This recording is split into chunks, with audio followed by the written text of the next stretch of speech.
बच्चे थे, एक चैप्टर आया था, आप लोगों को अगर पढ़ाई में आया हो, पता नहीं बदल गया, जेम्स वाट।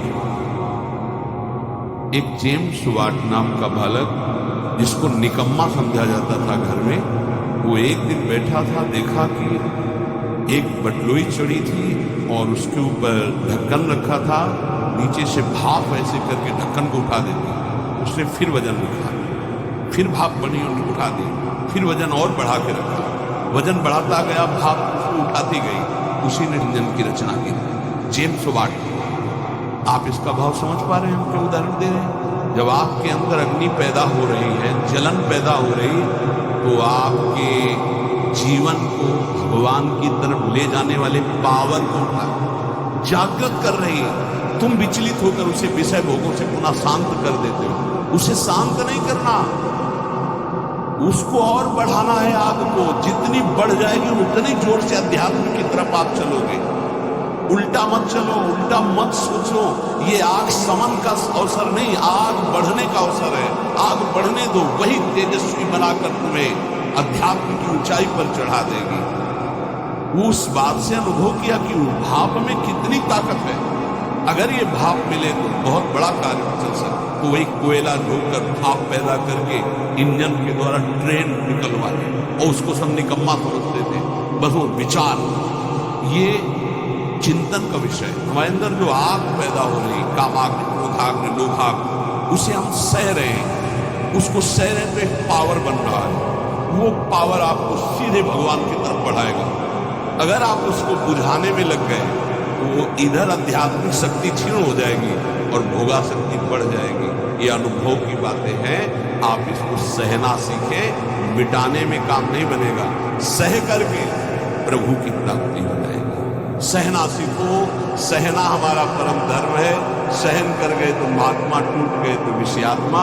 और फिर हमें पता नहीं ये औषध मिला है कब मिले।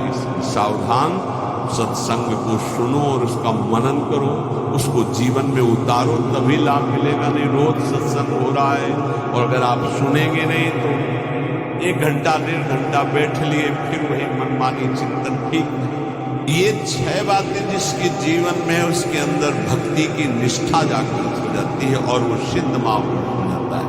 फिर पहला, हर परिस्थिति में क्षमा बहुत कठिन है, बहुत कठिन है। कोई अपराध पे अपराध करता जा रहा है, हम क्षमा पे क्षमा करते जा रहे हैं। बड़ा प्रभाव क्षमा का है। आप तो क्षमा कर रहे हो, उसका परिवर्तन शुरू हो जाएगा।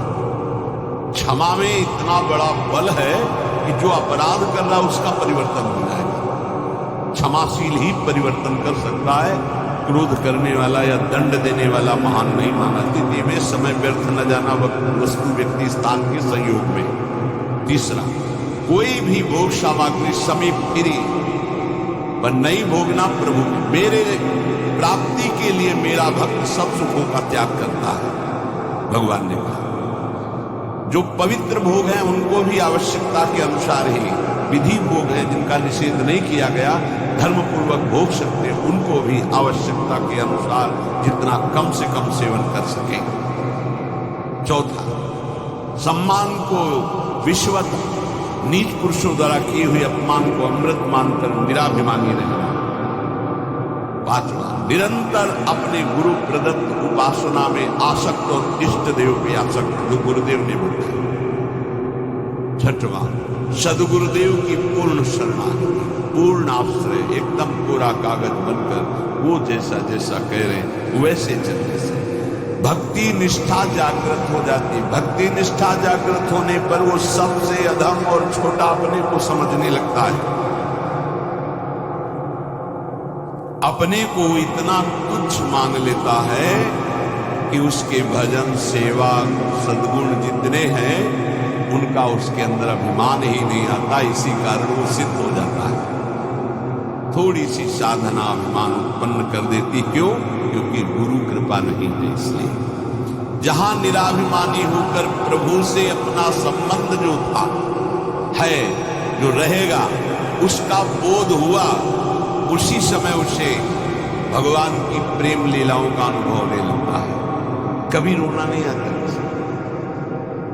मेरे साथ प्रभु कितनी कृपा कर रहे हैं, कभी रोना नहीं देता। कैसा कपटी संसार है। गुरुदेव अपनी महिमा से उतर करके, नीचे उतर करके हमारे जैसे बनकर हमसे संभाषण करते हैं, हमें प्यार दुलार शासन। कभी एकांत में किसी को गुरु के प्रति रोना आया?